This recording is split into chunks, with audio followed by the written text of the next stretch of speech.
안녕하세요. 커피앤톡입니다. 오늘도 와주셔서 감사드리고요. 바로 사연 읽어보겠습니다. 안녕하세요. 저는 70대 초반의 여성입니다. 젊었을 때가 엊그제 같은데 나이가 들수록 시간이 참 빠르게 흐르는 것 같네요. 지금 생각해보면 저는 살면서 크게 잘못한 것도 없는데 참 안 좋은 일을 많이 겪었던 것 같아요. 하늘이 하는 일은 모두 이유가 있다지만 가끔씩은 왜 저에게만 이런 일이 일어나는지 이해가 안 되고 원망도 많이 했었어요. 그러나 나이를 먹게 되고 하늘이 하는 일은 제가 쉽게 바꿀 수 없다는 것을 인지하게 되니까 오히려 마음이 편해지더군요. 그래서 요즘은 아무리 힘든 일이 있어도 살면서 이런저런 일을 겪을 수 있는 게 인생이구나 하면서 웃으며 넘기고 있습니다. 저는 현재 아들 하나, 딸 하나를 두고 있어요.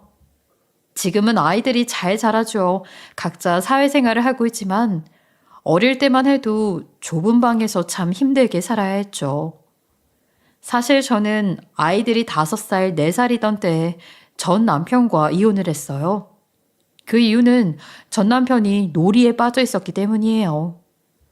결혼 전에는 참 착하고 착실한 사람이었는데 운영하던 공장이 부도가 나게 되어 폭삭 주저앉게 되면서 180도로 돌변하게 되었어요. 처음에 들켰을 때는 스트레스를 풀기 위해 장난삼아 손을 댔다면서 변명을 했었죠. 정말 한숨밖에 나오지 않는 상황이었지만 전 남편도 공장이 망하고 참 힘들었겠구나 싶어 다시는 놀이를 하지 않기로 약속을 하면서 믿고 지나갔어요. 그러나 몇 년이 지나도 전 남편은 놀이에서 헤어나오지 못했어요. 그래서 싸우기도 참 많이 싸웠죠. 당신 제정신이야? 다시는 놀이하지 않기로 했잖아. 약속한 지 며칠이나 지났다고 또 놀이에 손을 대. 정말 애들 보기 부끄럽지도 않아?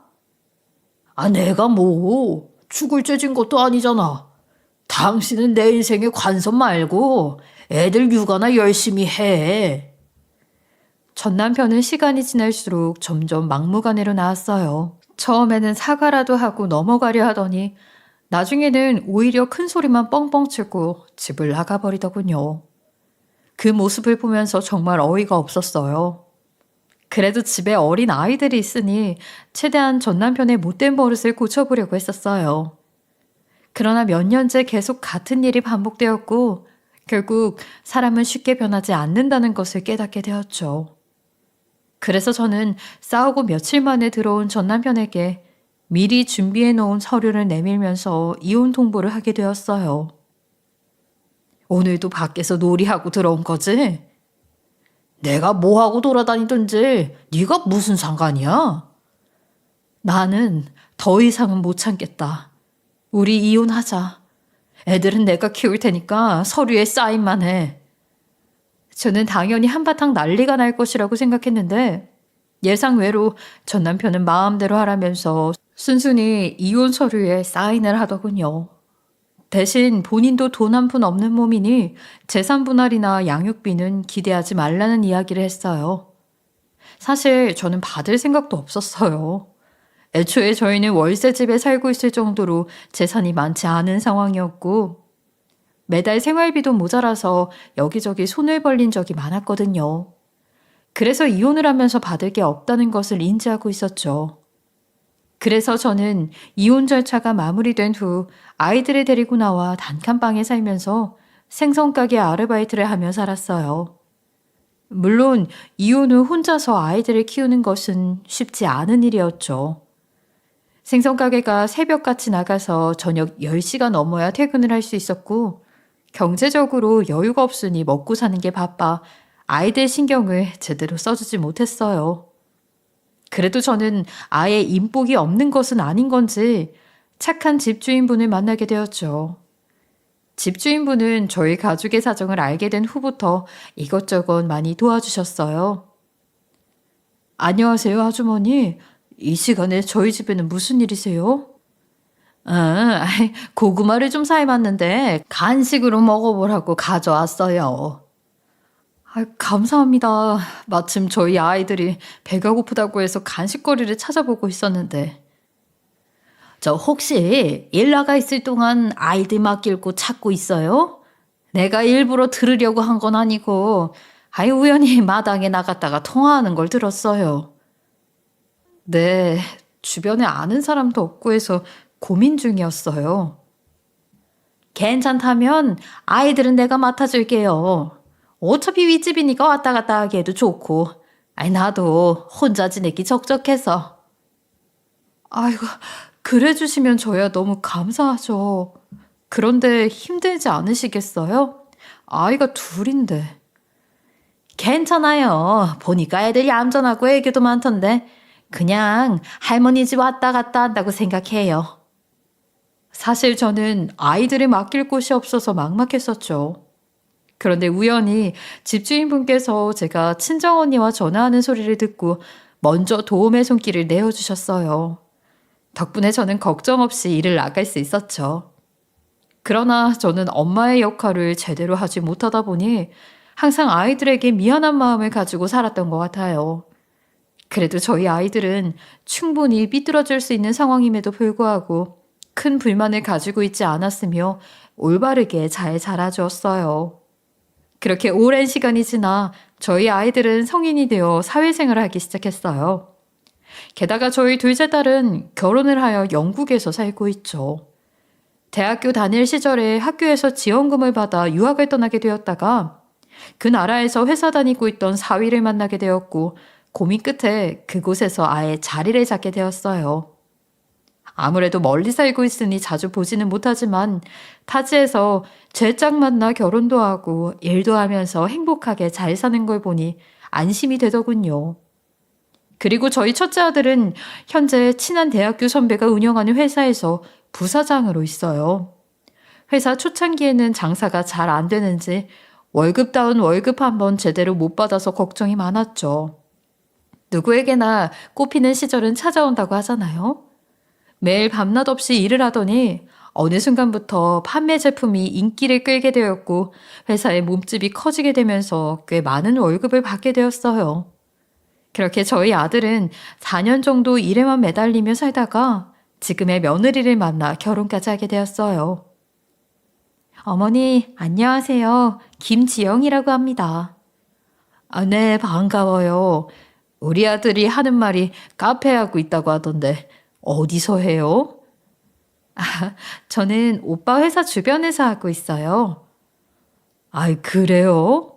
그럼 우리 아들도 카페에서 만나게 된 거예요? 그 장사는 잘 되는 편이고요.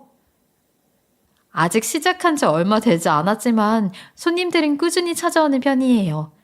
오빠는 친구 소개를 받아 알게 되었고 연애하면서 카페 자리 알아보다가 회사 주변에 차리게 되었어요.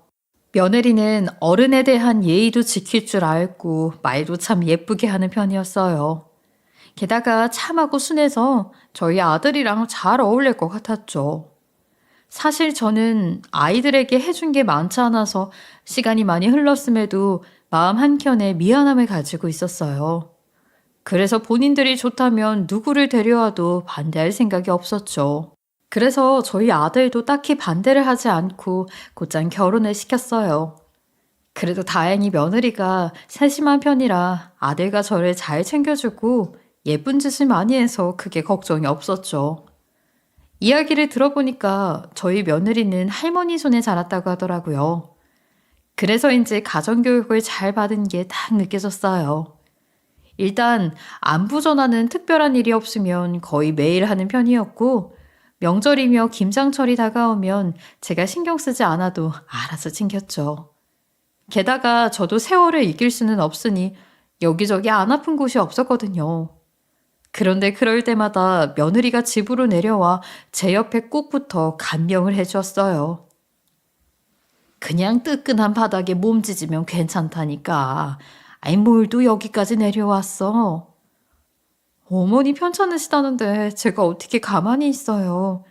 일단 저랑 병원부터 가요. 병원은 무슨. 나 괜찮으니까 얼른 가서 카페 일이나 봐. 집안에 어른이 편찮으신데 며느리가 되어서 제가 어떻게 무시할 수 있겠어요. 얼른 저랑 병원 갔다 와요.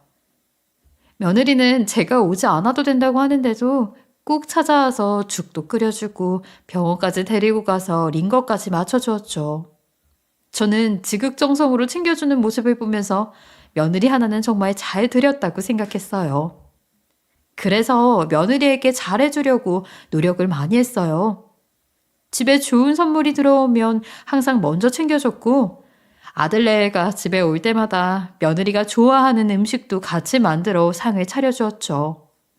그랬더니 며느리는 본인까지 챙겨주어서 너무 감사하다며 아이처럼 좋아하더군요. 사실 저는 남편과 이혼을 하고 혼자 아이들을 키우면서 행복을 전혀 느끼지 못했어요. 그저 먹고 사는 게 바빠서 행복 따위는 신경 쓸 겨를이 없었거든요. 그런데 자식들이 좋은 짝을 만나 결혼을 하게 되고 안정감을 찾아 잘 사는 모습을 보니 저도 덩달아 행복함이 느껴졌어요. 그 덕분인지 아들네가 집에 찾아오면 웃음꽃이 끊이질 않았어요. 이제야 사람 냄새 나는 집이 되었구나 하는 생각도 들었죠. 그런데 너무 행복하면 불행도 빨리 찾아온다는 말이 맞나 봐요. 첫째 아들이 결혼한 지 약 5년이 흘렀을 때였어요. 어느 날 저는 며느리에게 전화 한 통을 받게 되었어요. 항상 시간이 남을 때마다 안부 전화를 해왔기에 그날도 별 생각 없이 전화를 받았죠. 그런데 저는 정말 충격적인 소식을 듣게 되었어요. 어머니, 이 일을 어떻게 해요? 재혁 씨가 세상을 떠났어요. 그게 무슨 소리야? 아유, 우리 재혁이가 세상을 왜 떠나? 말도 안 돼. 네가 뭘 잘못 알고 있는 거 아니야? 너 사람 목숨 가지고 장난치는 거 아니다. 정말이에요. 재혁 씨가 요즘 살 뺀다고 혼자 등산을 다녔는데 갑자기 비가 와서 미끄러져 굴렀나 봐요. 주변에서 사고를 목격한 사람들이 신고를 해줬는데 여기저기 부딪혀서 그런지 살릴 수가 없었대요. 그게 무슨 말도 안 되는 소리야. 평소에 산 타는 거 징그럽게 싫어하던 애가 무슨 등산을 갔다고 그래. 거짓말이지? 아니라고 얘기해라 빨리. 어머니, 정말이에요. 저도 사고 이후에 소식 듣고 병원으로 달려갔는데 의사가 이미 사망했다고 하더라고요. 재혁 씨 세상을 떠난 게 맞아요. 장례식 차렸으니까 빨리 오세요. 처음에는 믿을 수가 없어서 며느리에게 말도 안 되는 소리 하지 말라며 화를 냈어요. 그런데 며느리는 저의 말에 대성통곡을 했죠. 그러면서 장례가 차려졌으니 빨리 오시라고 재촉을 했어요. 저는 며느리와의 전화를 끊고 나서 곧장 택시를 잡아타고 장작 3시간을 달려 눈물이 범벅이 된 채로 병원 내에 있는 장례식장에 달려가게 되었죠. 정말 무슨 정신으로 거기까지 갔는지 모르겠더군요. 며느리에게 아들이 이미 세상을 떠나노라는 소식을 들었음에도 가는 내내 울며불며 모든 신에게 제발 목숨만 살려달라면서 빌고 또 빌었어요. 그러나 하늘이 무심하게도 장례식장에 도착해보니 아들은 이미 세상을 떠난 게 맞았죠. 저는 영정사진을 보자마자 충격을 받아 그 자리에 주저앉게 되었어요. 그 모습을 보고 며느리는 다급하게 제 앞에 다가와 눈물을 왈칵 쏟아내더군요.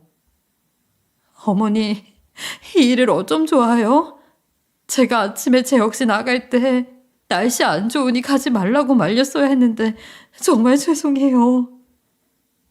아이고, 재혁아, 이게 무슨 일이냐? 엄마보다 자식이 먼저 떠나는 게 어디 있어? 앞으로 혼자 남은 지영이는 어쩌라고? 어머니, 이러다 쓰러지세요. 제발 진정하세요. 지영아, 재혁이가 세상을 떠난 게 확실하냐? 마지막 모습 네가 지켜본 거야? 다른 사람이랑 착각했을 수도 있잖아. 네, 제가 신원 확인했어요. 어머니께서도 보셨어야 했는데 재혁 씨가 낙상사고를 당한 거라 여기저기 부딪혀 상태가 좋지 않아서 충격받고 쓰러지실까 봐 그냥 바로 장례식장 차렸어요. 저는 결국 며느리랑 부둥켜 안고 한참 동안 눈물을 흘릴 수밖에 없었어요. 이렇게 허망하게 아들을 떠나보낸 게 믿겨지지 않고 너무 슬펐지만 바꿀 수 없는 현실을 받아들일 수밖에 없었죠. 며느리도 갑작스러운 일에 많이 힘들 텐데 제가 신경 쓸 것이 없이 알아서 딸 부부에게 미리 연락을 해놓고 친척들이며 지인들에게 부고 소식을 알려놓았더군요. 그래서 저는 제 지인들에게만 따로 연락해서 아들의 부고 소식을 알리게 되었어요. 그렇게 저는 3일 내내 장례식장에서 한 발자국도 움직이지 않고 조문객들이 맞이했어요. 그런데 둘째 날부터는 모르는 사람이 장례식장에 찾아와 저희 아들 영정사진을 힐끔거리는 모습을 보게 되었죠. 처음에는 저랑 눈이 마주친 후 도망치듯 가길래 잘못 찾아온 사람인가 생각을 했어요. 그런데 이상하게 그 사람은 저희 아들을 보내는 마지막 날까지 찾아와서 멀리서 지켜보더군요. 안에 들어와서 인사를 할 생각도 안 하고 자꾸 저희 쪽을 흘끔거리기만 하니까 점점 기분이 나빴어요. 그래서 저는 그 사람 앞으로 다가가 누군지 물어보려고 했어요. 그런데 그 사람은 눈만 마주치면 어딘가로 자꾸 숨었죠. 결국 저는 그 사람이 누군지 알아내지 못한 채 전 남편의 권유로 아들 장례식을 마친 후 가족 납골당에 화장을 해서 안치하게 되었어요. 이후 딸은 비행 시간이 얼마 남지 않았다며 다급히 서울에 먼저 올라갔고 며느리는 저를 집까지 데려다 주겠다고 했죠. 그런데 며느리 차에 타자마자 품에 안고 있던 영정사진을 보니 참고 있던 눈물이 왈칵 쏟아지는 거예요. 아무래도 장례식장에서는 조문객들이 많이 있으니 주저앉아 눈물을 흘릴 새가 없었고 납골당에서는 영국으로 돌아가는 딸에게 슬퍼하는 모습을 보이면 안 될 것 같아 계속 눈물을 참았거든요. 하지만 며느리는 붙어있던 시간이 많아서 그런지 편하게 생각했던 것 같아요. 영정사진을 보는데 아들이 세상을 떠났다는 게 실감이 났고 눈물이 끝없이 흘러내리더군요. 그래서 창피한 줄도 모르고 운전하는 며느리 옆에서 아들 영정사진을 끌어안은 채 한참 동안 꺼이꺼이 울었어요. 그런데 갑자기 며느리는 본인 차에서 우는 제가 거슬리고 싫었나 봐요. 순식간에 태도가 180도로 돌변하기 시작했죠.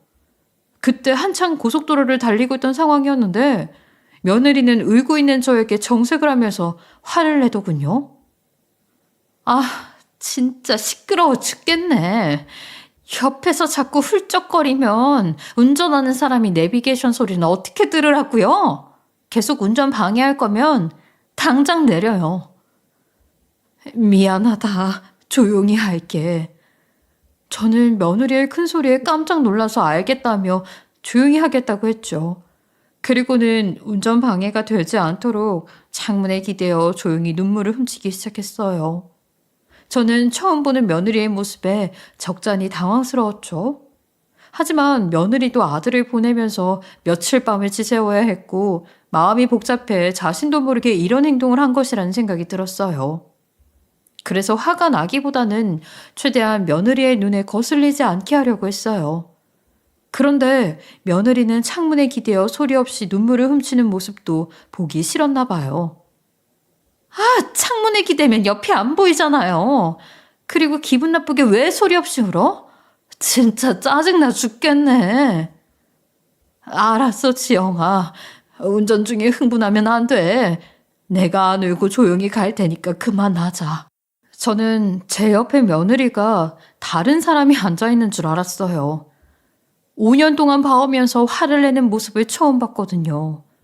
게다가 아들을 잃은 슬픔에 우는 건데 다짜고짜 흥분하며 큰 소리를 내니까 황당했죠. 그러나 운전 중에 화를 내고 흥분을 하면 혹여라도 사고가 날 것 같아서 최대한 달래보려고 노력했어요. 그런데 며느리는 화가 풀리지 않았는지 갑자기 고속도로 갓길에 차를 세우더군요. 그리고는 제가 앉아있는 쪽으로 다가와 문을 열더니 당장 내리라면서 저를 막 끌어내렸어요. 아예 지영아, 다른 것도 아니고 고속도로에서 이러면 어떻게 해. 여기서는 집에 갈 수가 없으니 그냥 가까운 버스 정류장까지만 데려다주면 내가 알아서 갈게. 이렇게 부탁해, 응? 몇 번이고 경고했는데 들어 처먹지 않으니까 이러는 거 아니야. 꼴도 보기 싫으니까 당장 내 차에서 내려요. 지영아, 여기서 내리면 걸어갈 수도 없다는 거 잘 알잖아. 버스 정류장까지 가는 게 싫으면 고속도로만 빠져나가서 아무 곳에나 내려 주거라. 그때까지는 내가 쥐 죽은 듯이 있을게. 저는 며느리의 막무가내 행동에 다급히 고속도로만 빠져나가서 내려달라고 애절하게 부탁했어요. 그러나 며느리는 들은 채도 하지 않았죠. 시끄럽다며 윽박을 지르더니 힘을 사용해 억지로 저를 끌어내렸어요. 그리고는 제 짐을 대충 던져놓고 출발해버렸죠. 그렇게 저는 아들의 영정사진을 꼭 껴안고 내팽개쳐진 제 가방을 손에 들었어요. 그리고는 집에 어떻게 가야 하나 안절부절 못하고 있었죠. 일단 고속도로는 어떻게든 빠져나가야 집에 갈 수 있을 것 같아서 급한 대로 택시를 불러보려고 시도를 해봤어요. 그러나 휴게소도 아니고 고속도로 갓길에 서 있다고 하니까 승객을 찾기 힘들 뿐만 아니라 속도가 빨라서 차를 세우기도 쉽지 않다며 다들 거절을 하더라고요. 저는 방법이 없으니 택시 회사에 제발 한 번만 도와달라고 부탁을 했어요. 그러나 야속하게도 택시 회사는 고속도로에서 승객을 태울 기사님이 어디 있겠냐며 가족이나 지인을 부르라고 하곤 전화를 먼저 끊어버렸죠. 그렇게 유일한 희망이 사라지게 되자 밀려오는 막막함에 눈물이 엄청 쏟아졌어요. 고속도로 한복판에 데리러 오라고 할 수 있는 가족이나 지인들이 없으니 어찌해야 할지 모르겠더군요. 그저 고속도로 갓길에서 처량하게 눈물을 흘리며 그 자리에서 발만 동동거릴 수밖에 없었어요. 그런데 누가 제 뒤로 다가와 어깨를 툭툭 치는 거예요. 저는 비키라는 이야기인가 싶어 죄송하다고 하며 앞으로 걸어가려고 했어요. 그런데 그 사람이 큰 소리로 저를 불러세우더군요. 저기요. 걸어가시라는 말이 아니에요. 제가 할 말이 있어서 온 거니까 멈추세요. 네? 저한테 하실 말이 있다고요? 저는 대체 무슨 일인가 싶어서 눈물 범벅이 된 채로 뒤를 돌아 그 남자 얼굴을 보았죠. 그런데 그 사람은 장례식장에서 봤던 노신사였어요. 그 노신사는 날씨도 춥고 고속도로에 이렇게 서 있으면 위험하니까 일단 타라면서 본인 차로 안내를 하더군요. 저는 조금 당황스러웠지만 어차피 집에 갈 방법도 없고 택시도 안 온다는데 어떻게든 되겠지 싶어서 일단 차에 타게 되었어요. 그러자 노신사는 휴지를 건네주면서 일단 눈물부터 닦고 진정한 후에 이야기를 하자고 했어요. 저는 그 휴지를 받아 급하게 눈물 범벅인 얼굴을 닦았죠. 그렇게 약 몇 분 정도의 시간이 흐른 후 제가 조금 진정이 된 듯 보이니까 노신사는 조심스럽게 이야기를 시작하더라고요. 저 기억하시나요? 장례식장에서 도망갔던 사람인데. 예, 기억나요. 자꾸 장례식장 안을 힐끔거리길래 다가가서 누구신지 여쭤보려고 했는데 그냥 도망가시더라고요. 대체 누구신데 제 뒤를 졸졸 쫓아다니세요? 이런 상황에서 이런 말을 하는 게 맞는지 모르겠는데 당신 아들 사고사가 아닙니다. 그걸 알려드리려고 장례식에 찾아갔어요. 네? 그게 무슨... 사고사가 아니면 누가 해코지라도 했다는 말인가요? 네, 믿기지 않겠지만 그쪽 며느리가 그렇게 만들었어요. 저는 노신사의 말에 너무 황당해서 도대체 무슨 소리를 하시는 거냐고 화를 냈죠. 저희 며느리는 그런 짓을 할 사람이 아니라고 제대로 알고 말씀을 하시라면서 큰 소리를 냈어요. 그러자 노신사는 한숨을 푹 쉬더니 자세히 이야기해 줄 테니까 일단 진정부터 하라면서 저를 달랬죠. 그러나 이때까지만 해도 저는 며느리를 굳게 믿었어요. 그쪽이 무슨 근거로 말도 안 되는 말씀을 하시는지는 모르겠는데요. 저희 며느리 가족한테 그런 못된 짓 할 사람 아닙니다. 뭔가 잘못하신 걸 거예요. 가족한테 못된 짓 할 사람이 아니라고요? 지금 아주머니도 고속도로 갓길에 버리고 갔잖아요. 이게 사람 상식적으로 가능한 일이라고 생각하시나요? 어느 누가 가족을 이렇게 위험한 곳에 그것도 아무렇지 않게 두고 갈 수 있나요? 그건 아들이 세상을 떠나게 되면서 둘 다 예민해지다 보니 그렇게 된 거예요. 아유, 원래는 착한 애라고요. 제가 김지영의 실체를 잘 알고 있습니다. 그 애의 작은아버지 되는 사람이거든요. 네? 그게 무슨 말씀이세요? 저희 며느리는 부모님이 일찍 돌아가셔서 할머니 손에 자랐다고 했어요. 친척도 없어서 할머니가 남아있는 유일한 가족이라 했다고요. 아닙니다. 지영이는 어머니 손에 자란 것은 맞지만 작은 아버지인 저도 있고 친오빠도 한 명 있었어요. 예상치 못한 이야기에 굉장히 혼란스럽더군요. 저의 표정을 살피던 노신사는 며느리가 그동안 숨겨왔던 이야기를 해주었어요. 며느리의 아버지가 일찍 세상을 떠나서 친오빠 되는 사람과 함께 할머니 손에 자라게 된 것은 맞다고 해요. 그런데 경제적으로 여유가 없는 상황에서 살다 보니 며느리는 돈에 대한 욕구가 굉장히 컸다고 했죠. 어렸을 때부터 돈이라면 사족을 못 써서 집에서 생활비를 가지고 도망가고 오빠가 벌어온 돈을 본인 치장하는 데 사용하는 등 사고를 많이 쳤다고 해요. 덕분에 할머니도 그렇고 며느리의 오빠도 걱정이 정말 많았다고 했죠. 그래도 없는 형편이었지만 할머니와 며느리의 오빠는 포기하지 않고 열심히 돈을 벌었다고 해요. 특히 며느리의 오빠는 하나뿐인 여동생이 대학교도 가고 좋은 것을 많이 보면서 살았으면 좋겠다는 생각에 없는 형편이지만 조금씩 돈을 모아놓았다고 하더군요. 그러나 불행은 한꺼번에 덮친다고 하잖아요.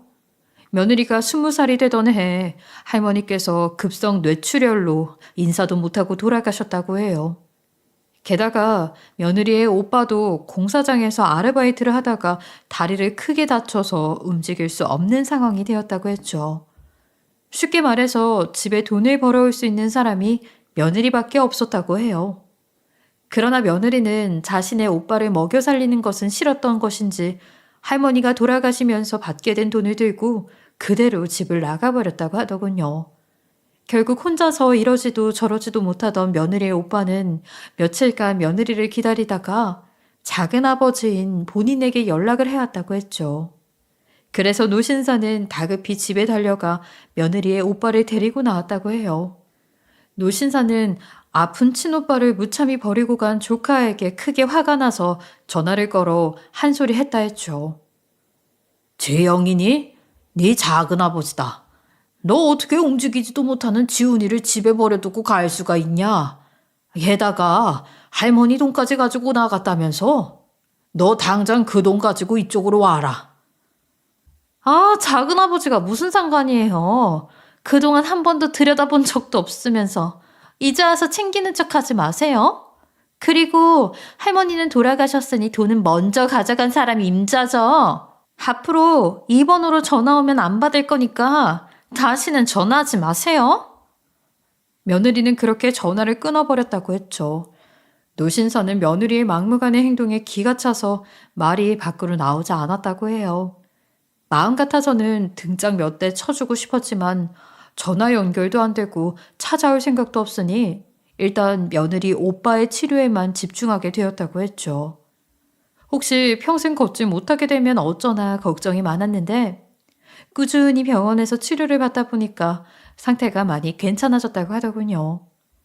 노신사는 며느리 오빠 치료를 진행하면서 중간중간 며느리에게 연락을 해 소식을 전해줬다고 했어요.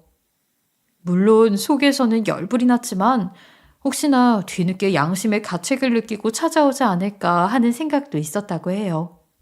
그러나 며느리는 한 번도 찾아오거나 연락을 해오지 않았다고 했어요. 마음 같아서는 그냥 평생 인연을 끊고 살고 싶었지만 며느리의 오빠는 하나뿐인 동생이니 몇 년 내내 며느리 소식만 기다렸다고 했죠. 그래서 보다 못한 노신사가 직접 아는 사람에게 부탁해서 며느리의 뒤를 밟아보았다고 했어요. 며느리의 오빠가 원하는 일이기도 했지만 대체 뭐하고 살길래 하나뿐인 본인 가족을 내팽개치고 들여다보지 않는 것인지 확인을 해보고 싶었다고 했죠. 그런데 막상 며느리를 찾아보니 답이 없는 상황이었다고 하더군요. 어릴 때부터 하라는 공부는 안 하고 노는 애들이랑 몰려다니더니 사람들을 속여 돈을 벌고 있는 듯 보였다고 했어요. 게다가 빚도 지고 다녔는지 어떤 사람이 집 앞에 찾아가 난리를 치는 모습도 봤다고 했어요. 야, 이년아, 이렇게 숨어 살면 내가 못 찾을 줄 알았나 보지? 너 당장 나한테 빌려간 돈 내놔? 아, 갚는다고 했잖아요. 그깟 2천만 원이 뭐라고 여기까지 쫓아와서 이 난리야?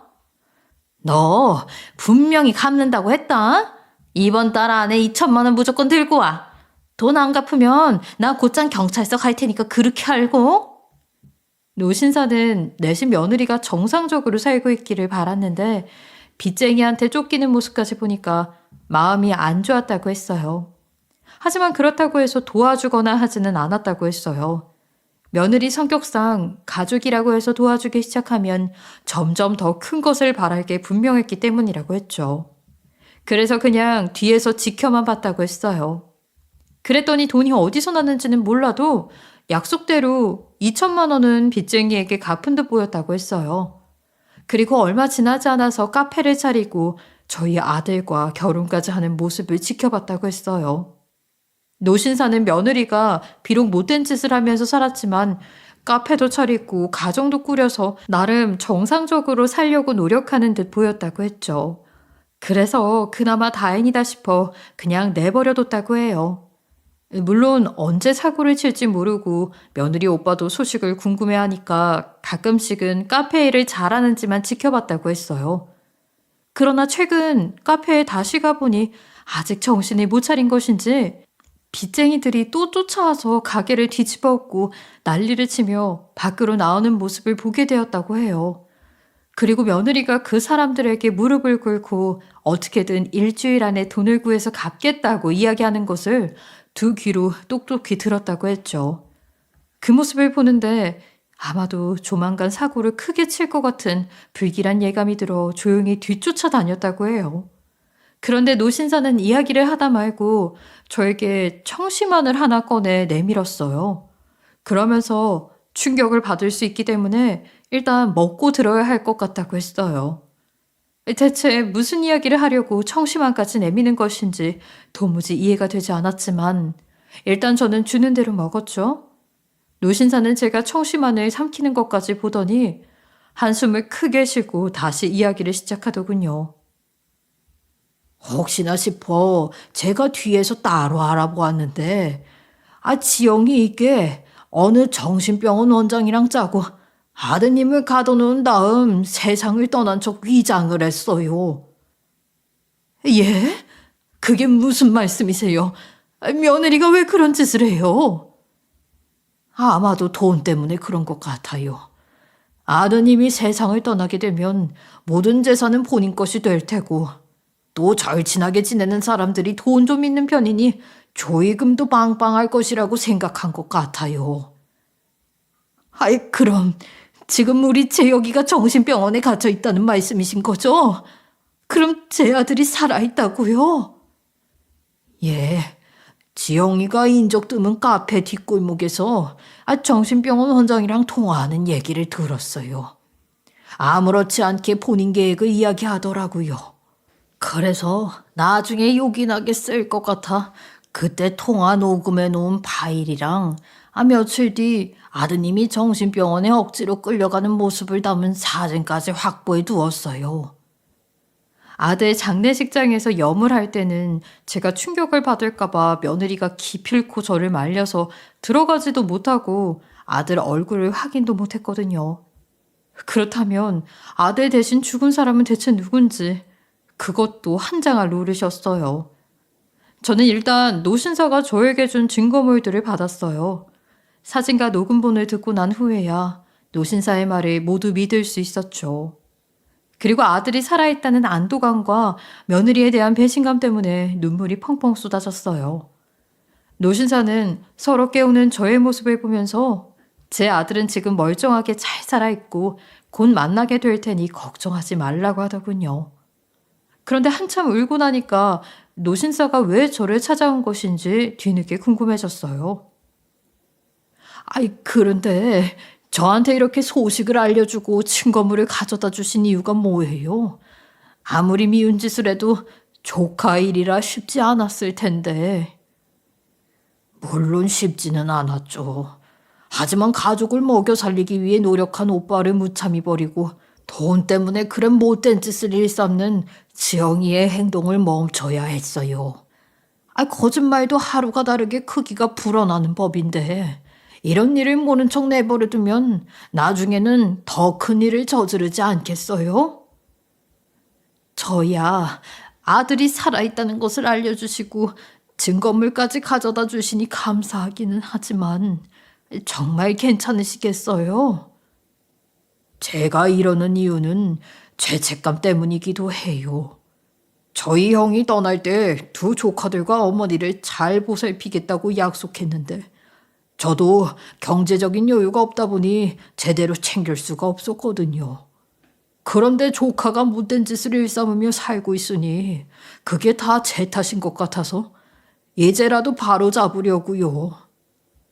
노신사는 이번 기회에 며느리의 못된 행동을 완전히 뿌리 뽑을 생각이라고 했죠. 그러면서 저희 식구들에게 본인 조카 일로 씻을 수 없는 큰 상처를 줘서 정말 미안하다며 눈물을 펑펑 흘렸어요. 노신사는 저에게 가까운 경찰서 앞에 내려줄 테니 가지고 있는 증거물들을 넘기고 경찰에 대동해서 아들을 되찾으시라고 했죠. 그렇게 저는 모든 증거물을 가지고 노신사가 내려준 경찰서로 들어가 신고를 하게 되었어요. 아무래도 심각한 사안이다 보니 경찰들은 제가 가지고 간 증거물들을 확인한 즉시 출동을 하였고 얼마 지나지 않아 며느리를 잡아왔죠.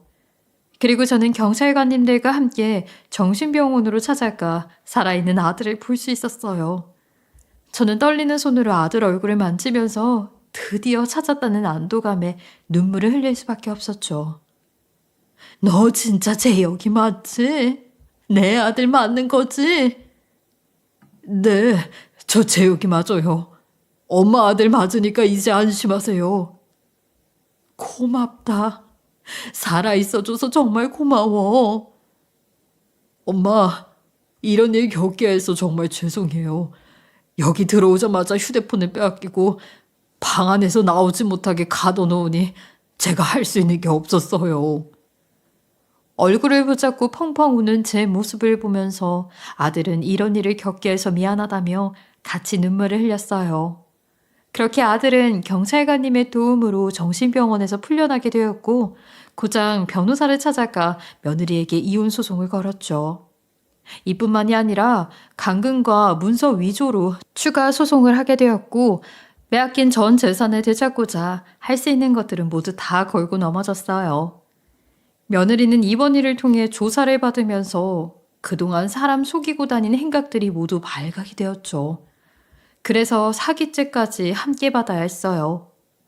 그리고 제일 궁금했던 아들 대신 장례를 치른 사람은 누구인지가 궁금했는데 사고로 운명을 다한 연고 없는 노숙자였더라고요. 며느리는 이번 일을 꾸미기 전부터 노숙자들이 있는 쉼터에서 봉사를 하며 연고 없는 노숙자들을 눈여겨보고 있다가 마침 사고를 당한 분이 생겨 그 사람의 보호자라고 나서서 이런 대담하고 무서운 짓을 꾸몄더라고요. 이것도 며느리 혼자 한 게 아니라 또 다른 인물과 함께 했더라고요. 며느리 이런 어마어마한 짓을 꾸몄는데도 조금이라도 옥에 덜 갇혀 있으려고 저와 아들에게 여러 번 전화를 걸어오고 편지를 써왔어요. 어머니, 제가 잘못했어요. 이렇게 싹싹 빌 테니까 제발 한 번만 살려주세요. 내 귀한 아들을 병원에 가둬놓고 세상을 떠난 사람으로 조작했으면서 살려달라고? 네가 양심이 있긴 하니? 어머니, 제가 죽을 죄를 지었다는 거 알아요. 하지만 젊은 인생 옥에서 마감할 수는 없어요. 한 번만 도와주세요. 젊은 인생 옥에서 마감할 수는 없다고? 네가 지금 나한테 할 수 있는 말이라고 생각해? 나는 할 수 있다면 네가 평생 옥에 갇혀있게 만들고 싶다. 하지만 이 나라에는 법이 있고 판단은 판사가 할 테니까 너는 결과가 나오는 대로 정당하게 죄값 치르고 나와. 며느리와 정신과 의사는 끝까지 합의서를 받으려고 안간힘을 썼어요. 그러나 저와 아들은 끝까지 무시를 했죠. 결국 며느리는 갇혀서 죄값을 받게 되었어요. 노신사가 도와준 덕분에 아들은 무사히 제품으로 돌아올 수 있었고, 이혼 절차를 마무리한 후 이전 며느리에게 빼앗긴 재산들을 전부 되찾아오게 되었죠. 그리고 이전 며느리의 재판이 마무리된 후 노신사는 전 며느리의 오빠까지 데리고 찾아와 진심으로 사과를 했어요. 제 조카 때문에 씻을 수 없는 상처를 드리게 된 점 다시 한번 사과드립니다. 아드님께도 얼굴 보고 제대로 사과를 드려야 할 것 같아서 실례인 것을 알면서도 찾아오게 되었어요. 죄송합니다. 철없는 제 동생 때문에 힘든 시간을 겪게 되셨네요. 이 죗값을 어떻게 갚아야 할지. 아니에요. 도와주신 덕분에 저는 허망하게 세상을 떠난 줄로만 알았던 아들의 소식을 듣고 되찾을 수 있었어요. 정말 감사합니다. 저도 너무 감사합니다. 도와주신 덕분에 제가 병원에서 나올 수 있었어요.